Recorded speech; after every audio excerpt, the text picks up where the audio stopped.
मां माटी और मानुष की बात करती है, लेकिन मां के साथ क्या व्यवहार टीएमसी का है, कल आपने संसद में देखा होगा। जब आधी आबादी को हक देने की बात हुई, मोदी जी के प्रस्ताव को टीएमसी ने विरोध कर दिया। मोदी जी चाहते हैं 2029 में भारत की संसद में, देश की सभी विधानसभाओं में कम से कम 33% महिलाओं का प्रतिनिधित्व होना चाहिए। इतनी सीटें नहीं बढ़नी थी, लेकिन टीएमसी, कांग्रेस और कम्युनिस्टों ने नहीं पास होने दिया, प्रस्ताव को गिरा दिया। ये इनकी मां के प्रति और माटी के प्रति क्या व्यवहार है। बांग्लादेशी घुसपैठियों को घुसा करके सनातन के ऊपर प्रहार करवाना, अराजकता पैदा करना, अव्यवस्था पैदा करना।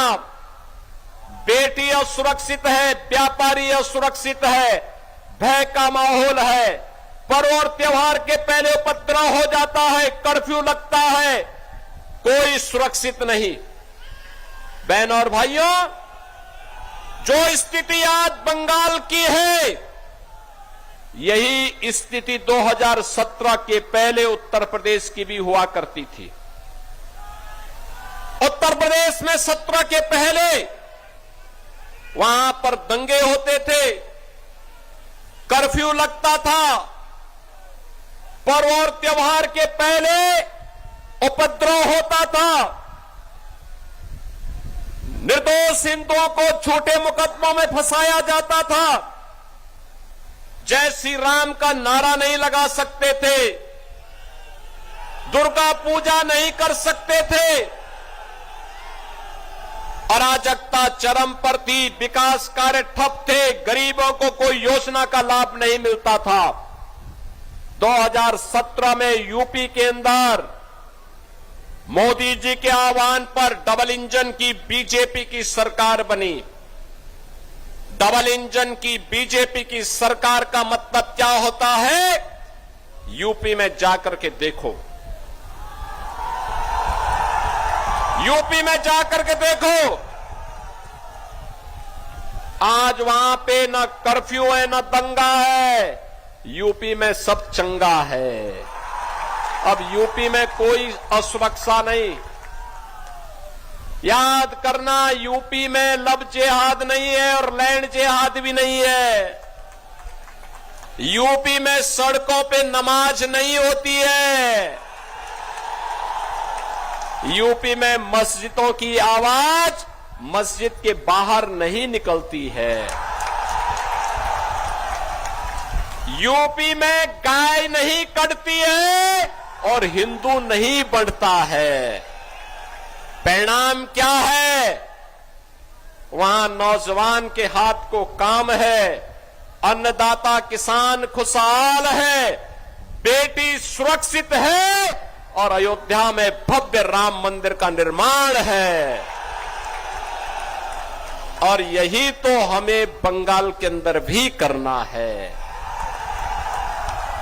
बंगाल की धरती को मौलाना और मौलवियों की फतवे की धरती नहीं बनने देना है। बंगाल की धरती को अराजकता की धरती नहीं बनने देना है। बंगाल की धरती तो वंदे मातरम की धरती है। बंगाल की धरती भारत के राष्ट्रगान की धरती है। बंगाल की धरती तो इस भगवा की धरती है, भगवा की धरती। बंगाल की धरा तो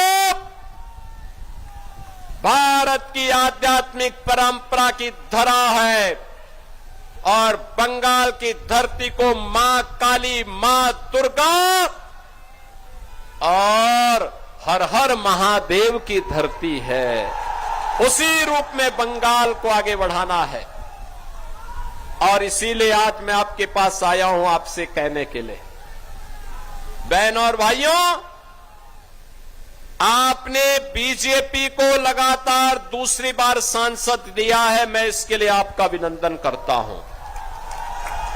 श्री डॉक्टर जयंत कुमार राय आपके लोकप्रिय सांसद हैं और संसद में आपकी आवाज को उठाते हैं। आपने 2021 में बीजेपी का एमएलए यहां दिया था।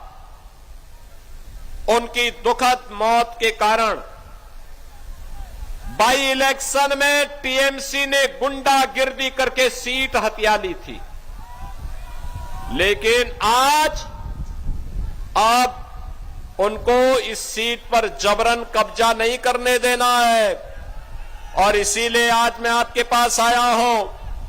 बीजेपी ने नरेश राय को आपके पास उतारा है, आपके साथ उतार करके आपको एक योग्य नेता दिया है। नरेश राय को आपका आशीर्वाद प्राप्त होगा ना बहनों और भाइयों। ये टीएमसी के टेरर को, टीएमसी के माफिया राज को, टीएमसी के करप्शन को रोकने के लिए बीजेपी एकमात्र डबल इंजन की सरकार एकमात्र विकल्प है। याद करिए, यूपी में आलू का दाम हम वहां पे 15 से लेकर के 20 रुपया किसान को दे रहे हैं और यहां 1 रुपए से 1.5 रुपए किसान को मिल रहा है। वहां का अन्नदाता किसान धान की उपज को बढ़ा रहा है क्योंकि गवर्नमेंट उसको अच्छा दाम दे रही है। यहां पे धान उत्पादन करने वाला किसान निराश है, मछली उत्पादन लगातार घट रहा है, उद्योग यहां के बंद हो रहे हैं, 30 लाख नौजवान यहां बेरोजगार हुआ है।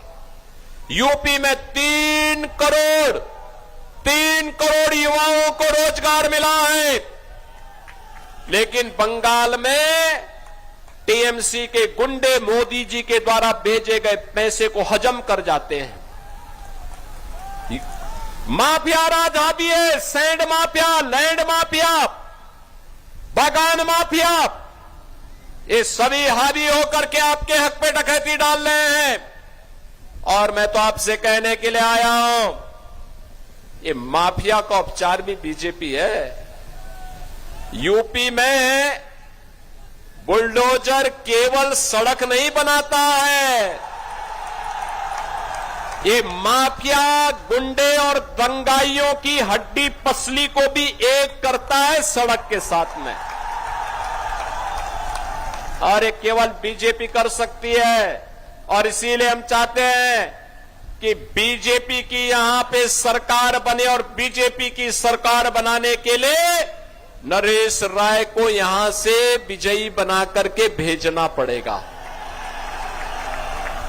नरेश राय को विजयी बना के भेजेंगे। बहनों और भाइयों, बीजेपी का मतलब गौ माता को कटने नहीं देंगे और हिंदुओं को बंटने नहीं देंगे, इसकी गारंटी।